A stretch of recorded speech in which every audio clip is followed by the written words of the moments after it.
안녕하세요. 일본어 학습자 여러분, 오늘은 일본어를 공부하면서 한국인들이 유독 헷갈려하고 어려워하는 발음들에 대해 자세히 알아보는 시간을 가져보겠습니다. 단순히 듣고 따라하는 것을 넘어 발음의 원리를 이해하고 정확하게 구사하는 방법을 함께 배워볼까요? 특히 일본어는 발음 하나로 의미가 완전히 달라지는 경우가 많기 때문에 오늘 내용은 정말 중요하답니다. 자, 그럼 시작해볼까요? 먼저 일본어 발음에서 가장 헷갈리기 쉬운 부분 중 하나인 장음과 단음에 대해 이야기해 볼게요. 이 두 가지는 일본어의 음절 체계에서 매우 중요한 요소로 작용하며 한국어 화자들에게는 다소 생소하게 느껴질 수 있는 개념입니다. 하지만 정확한 의미 전달을 위해서는 반드시 숙지해야 할 부분이죠. 일본어에는 장음과 단음이 있습니다. 한국어에는 없는 개념이라 처음에는 많이 낯설게 느껴지실 수 있어요. 하지만 이 장음과 단음을 제대로 구분하지 못하면 원어민과의 대화에서 오해가 생기거나 전혀 다른 단어를 말하게 될 수 있습니다. 이는 의사소통에 큰 지장을 초래할 수 있으므로 정말 주의해야 하는 부분입니다. 일본어 학습의 초기 단계에서부터 이 개념을 확실히 잡고 넘어가는 것이 중요합니다. 장음과 단음은 음의 길이를 말합니다. 단음은 말 그대로 짧게, 즉 하나의 박자에 맞춰 발음하는 것이고, 장음은 해당 음을 두 박자 이상으로 길게 늘려서 발음하는 것을 의미합니다. 마치 음악에서 음표의 길이를 조절하듯이 일본어 발음에서도 이 길이에 따라 단어의 의미가 달라진다는 점을 명심해야 합니다. 예를 들어볼게요. 아주 대표적인 예시로 많이 언급되는 단어들이 있습니다. 오바산, 아줌마. 이 단어는 오바산이라고 짧게 발음합니다. 일반적인 친척 아주머니나 이웃 아주머니 등 비교적 젊거나 중년의 여성을 지칭할 때 쓰이는 표현입니다. 이때는 한 박자로 짧게 발음됩니다. 오바아산, 할머니. 이 단어는 오바상이라고 바 뒤에 알을 길게 늘려서 두 박자처럼 발음합니다. 이 경우 단어의 의미는 할머니가 됩니다. 어떠세요? 발음 길이에 따라 의미가 완전히 달라지는 것을 명확히 알 수 있죠? 만약 할머니를 말하고 싶은데 실수로 오바산이라고 짧게 발음하면 상대방은 아줌마라고 오해할 수도 있는 거예요. 이는 자칫 무례하게 들릴 수도 있으니 정확한 발음이 필수적입니다. 또 다른 예시를 볼까요? 이 역시 일상생활에서 자주 사용되는 단어입니다. 오지산, 아저씨. 이 단어는 오지산이라고 짧게 발음합니다. 일반적인 아저씨를 지칭할 때 사용합니다. 지는 한 박자로 짧게 발음됩니다. 오지이산, 할아버지. 이 단어는 오지이상이라고 지 뒤에 이를 길게 늘려서 발음합니다. 이때 지이는 두 박자처럼 발음되어야 합니다. 이 단어의 뜻은 할아버지가 됩니다. 역시 길이가 달라지면서 의미가 변화하는 것을 확인할 수 있습니다.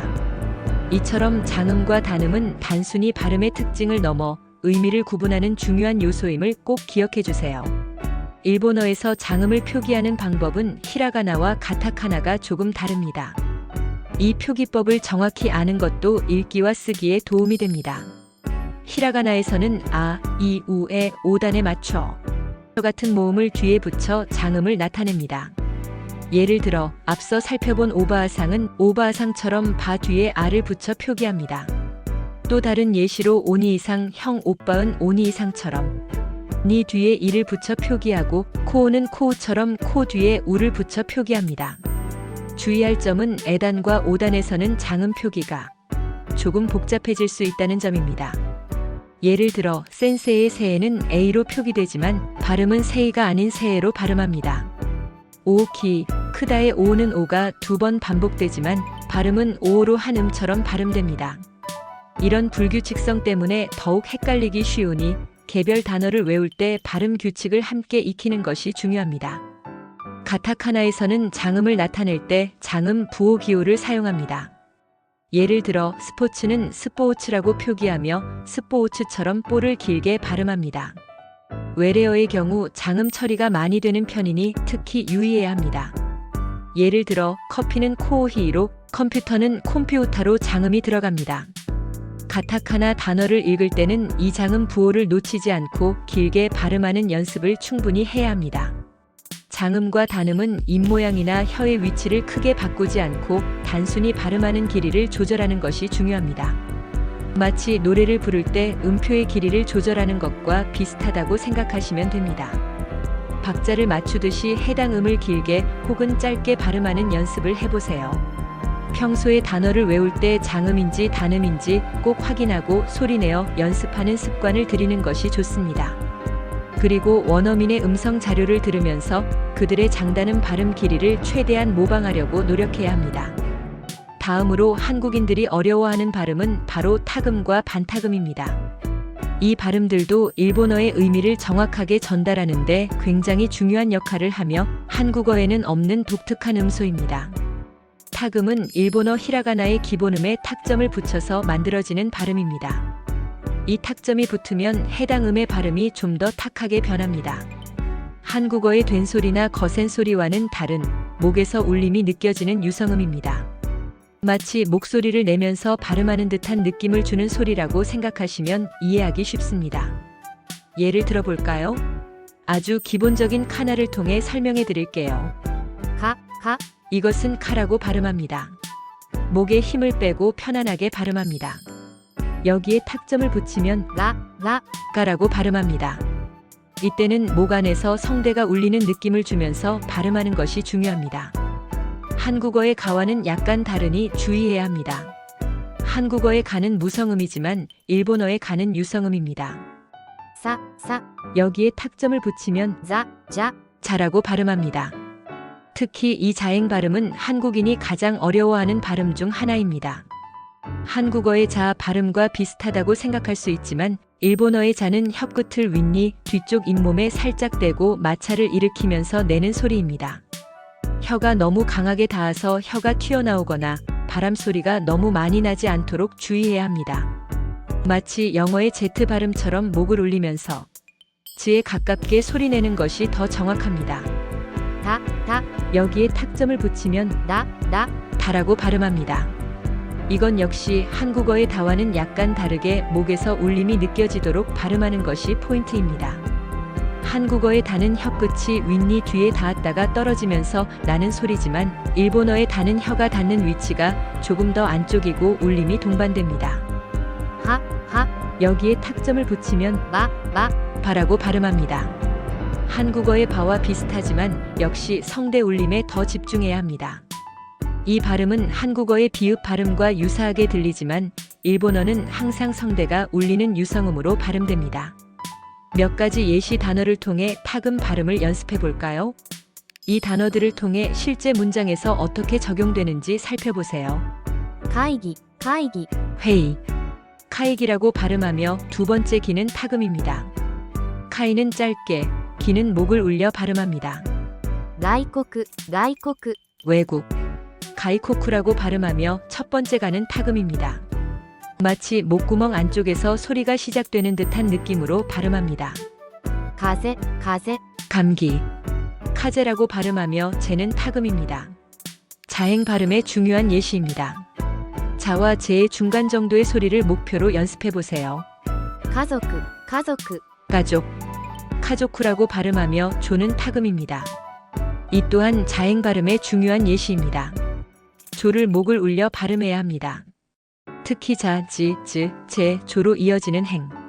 발음은 꾸준한 연습이 필요합니다. 이 소리들은 한국어에 직접적인 대응음이 없기 때문에 더욱 어렵게 느껴질 수 있습니다.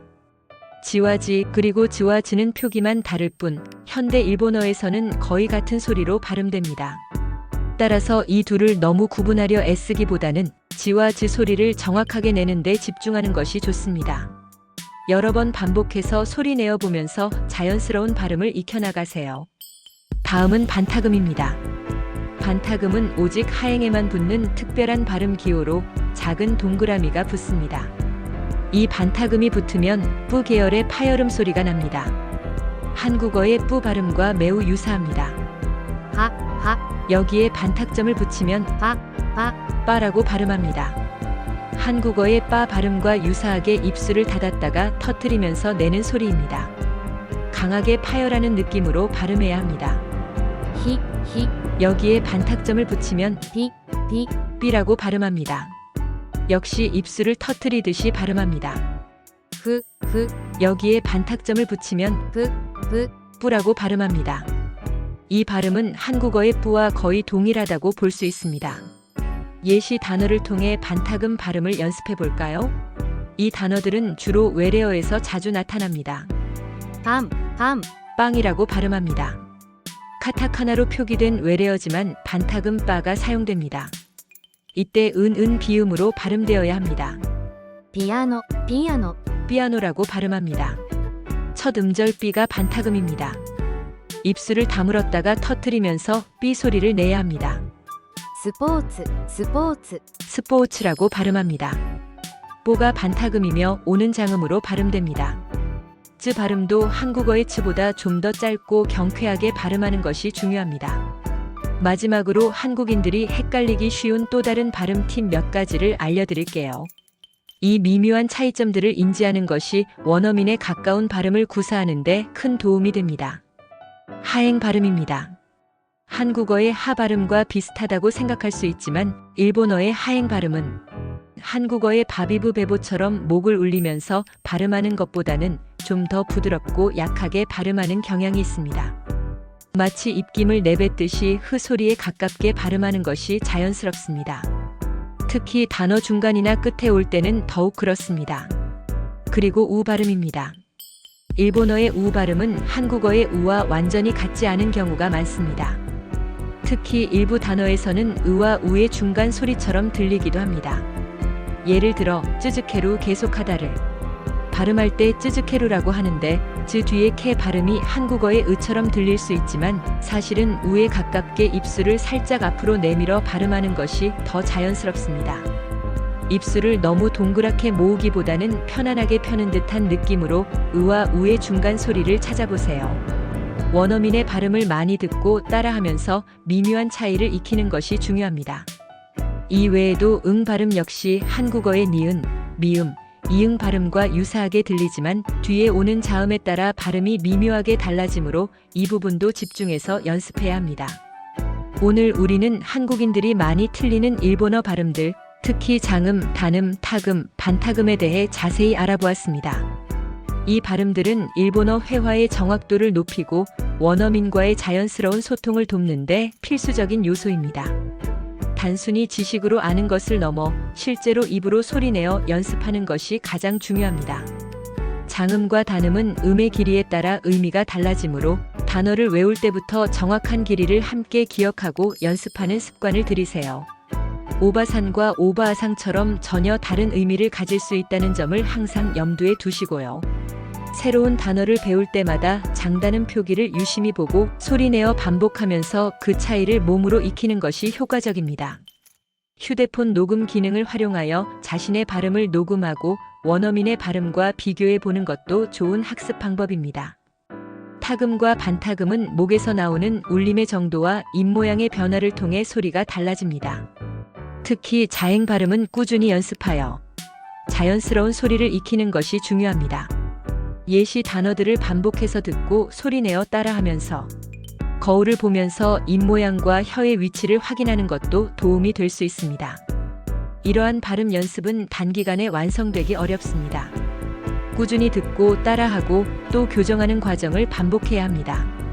일본 드라마나 영화, 애니메이션을 보면서 자연스러운 발음을 익히고 일본어 노래를 따라 부르는 것도 좋은 연습 방법이 될 수 있습니다. 요즘은 유튜브에도 일본어 발음 강좌나 원어민 발음 예시 영상이 많으니 적극적으로 활용해 보세요. 오늘 배운 내용들을 바탕으로 여러분의 일본어 발음 실력이 한층 더 향상되기를 바랍니다. 정확한 발음은 자신감을 불어넣어주고 보다 풍부한 의사소통을 가능하게 합니다. 일본어 학습의 길은 멀고도 험하지만 한 걸음 한 걸음 꾸준히 나아가다 보면 분명 원하는 목표에 도달할 수 있을 것입니다. 오늘 영상이 유익하고 재미있었다면 구독과 좋아요 잊지 마시고요. 알림 설정도 해주시면 더욱 감사하겠습니다. 다음 시간에는 더 유익하고 재미있는 일본어 학습 내용으로 돌아오겠습니다.